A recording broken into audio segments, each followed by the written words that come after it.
আসসালামু আলাইকুম ভিউয়ার্স। বাংলাদেশ আফগানিস্তানকে হারিয়েছে, বাট রান রেটে অনেক পিছিয়ে রয়েছে। এখন বাংলাদেশের সমীকরণ কি? বাংলাদেশ কি সুপার ফোরে যেতে পারবে? এটা নিয়ে আলোচনা করব। বাংলাদেশের হাতে এখনও সুযোগ রয়েছে সুপার ফোরে যাওয়ার।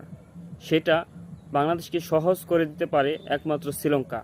শ্রীলঙ্কা যদি আফগানিস্তানকে হারিয়ে দেয় তাহলেই বাংলাদেশ আর শ্রীলঙ্কা চলে যাবে সুপার ফোরে। আর যদি আফগানিস্তান ম্যাচটি উইন করে তাহলেই বিপদ বাংলাদেশের জন্য। কারণ আফগানিস্তান যদি কোনোভাবে ম্যাচটি জিততে পারে তাহলে কিন্তু শ্রীলঙ্কা আর আফগানিস্তান চলে যাবে সুপার ফোরে। আফগানিস্তানকে জিততে হলে শ্রীলঙ্কার সাথে বড় ব্যবধানে জিততে হবে, তাহলেই বাংলাদেশের সুযোগ রয়েছে। 65 রানে হারাতে হবে শ্রীলঙ্কাকে। আর যদি আফগানিস্তান পরে ব্যাটিং করে, আফগানিস্তানের 11 ওভার 4 বলের মধ্যে জিততে হবে। তাই এটা অনেক কঠিন হয়ে যাবে। তাই এখন বাংলাদেশের সাপোর্টাররা সবাই শ্রীলঙ্কাকে সাপোর্ট করবে, কারণ আফগানিস্তানকে যেভাবে হোক হারাতে হবে।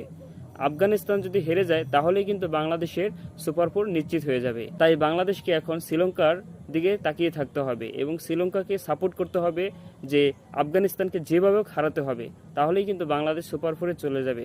আরেকটা সুযোগ রয়েছে, ম্যাচ যদি বৃষ্টির কারণে পরিত্যক্ত হয় তাহলে কিন্তু শ্রীলঙ্কার 5 পয়েন্ট, আফগানিস্তানের 3 পয়েন্ট হবে। তখন বাংলাদেশ 4 পয়েন্ট নিয়ে সুপার ফোরে চলে যাবে, আফগানিস্তান বাদ হয়ে যাবে।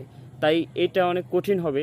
তাই সবাই এখন আমাদের উচিত শ্রীলঙ্কাকে সাপোর্ট করা এবং আফগানিস্তানকে হারাতে হবে।